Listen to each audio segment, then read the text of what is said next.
Welcome back to the Global Landscapes Forum 2019 here in Luxembourg, where we're discussing breakthroughs in sustainable finance. I'm Natasha Elkington, your host for the day. And this afternoon, I have the pleasure of speaking with Anique Hillbrand, who is a project manager with Oro Verde Tropical Forest Foundation and the co-author of a new report being released at GLF Luxembourg. This report, titled On the Way to Forest Landscape Restoration, was co-produced with the Global Nature Fund, GLF. The report's findings are based on a series of case studies from the Dominican Republic, Peru, Kenya, and South Africa that highlighted best practices, as well as some critiques of experiences in those four countries. Thank you for joining us. Thank you so much. So, Anique, please tell us, what were the key points or highlights that you found through this study?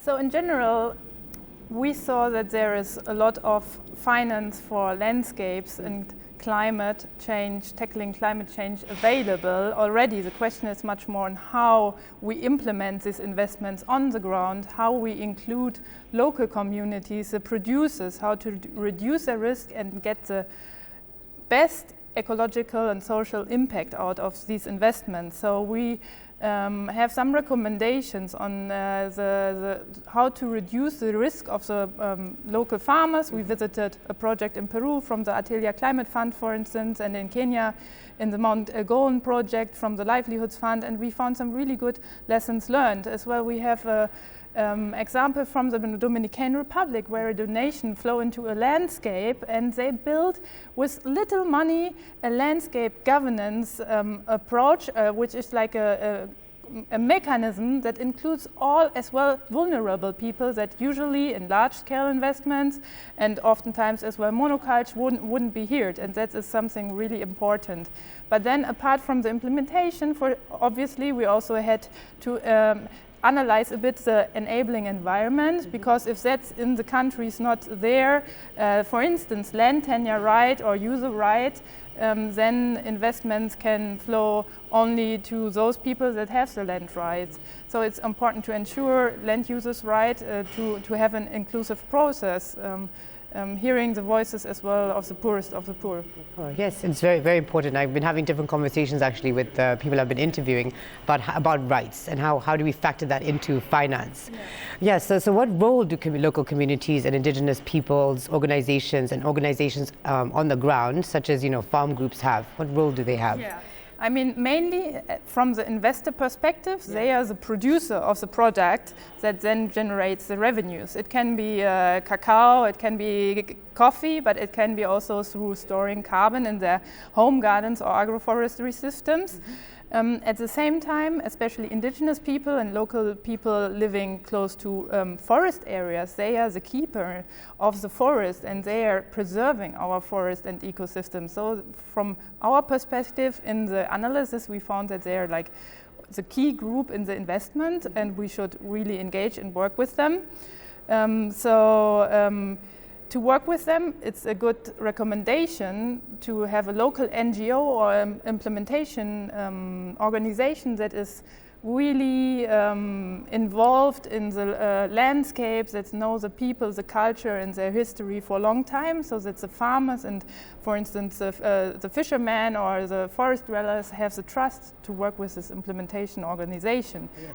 Mm-hmm. Okay, very interesting. So did your work tell you anything about the role of private sector finance in restoration projects? Yes, it's part of the solution. Let's phrase it like this. The private sector has the power to make the transition towards a more sustainable financing. It can engage in their, for instance, in companies to reduce the degradation and deforestation, but that's like more like do no harm, but they can also actively invest in agriculture system or production system that are more biodiverse. And I see it like a puzzle where policy, civil society and private sector come together to better manage and sustainably restore landscapes. So, like in the past, like you were saying, like indigenous communities and, and communities on the ground have sort of been sidelined when it comes to projects and land restoration, but they also hold the knowledge from, traditional knowledge from a long time ago that we can be using now. So are you seeing that the mindset is changing a bit to include these local communities and indigenous groups on the ground more, or is there more that needs to be done?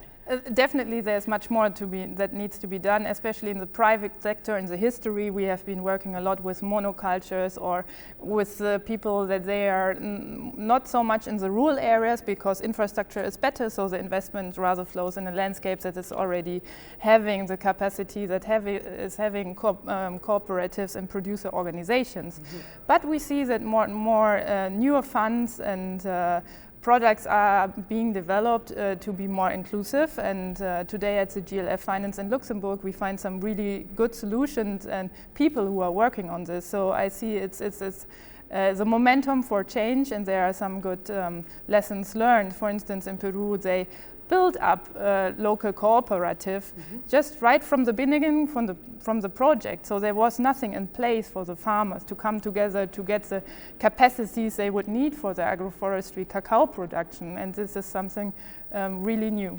Okay, because all the conversations I've been having, it's risky for investors, right, to invest in land restoration mostly because of like factoring land rights and indigenous communities' rights. Do you see that there's a way that are there mechanisms with your experience here, like mechanisms are being created in order to include indigenous rights of communities in how people invest? Yeah, definitely. I mean, one thing we looked into was the risk of the farmers, and we saw that in some projects, farmers would take a loan to be part of the investment to, for instance, pay for the seedlings or the machines they would need to produce this new product. Yeah. But we think that in-kind packages, capacity building training that is not that is free for them would be much better, because imagine there is a farmer or a forest dweller that he or his family owns like 20 hectares or 1 hectare,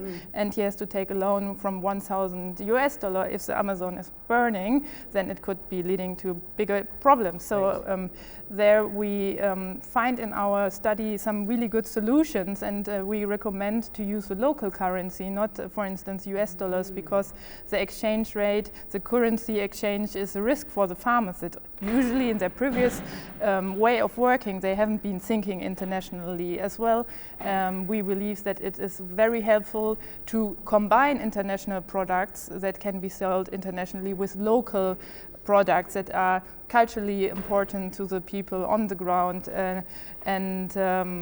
so also enhancing national markets and not only thinking in private investments only for international market, and to combine this a bit to reduce as well the risk for the farmer and the producer. Right, that makes a lot of sense.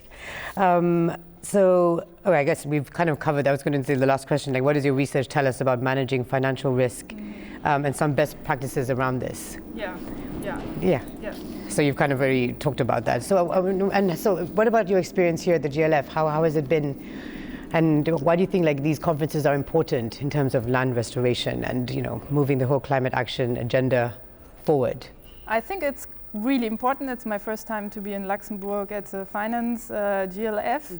I'm by training a forester, so I've been only in my green space and NGOs, and it's quite important to move to the other sectors to start talking and engaging, especially with the private sector, because there is a huge transition that we can do. And I think having heard today the Minister of Luxembourg, there are countries that are really putting creating this enabling environment for the private sector to change. Right, great. Well, thank you so much for your time. Really appreciate you coming with us, and I wish you a lovely rest of the day here in Luxembourg. Thank you so much. Thank you, Anique. Thank you.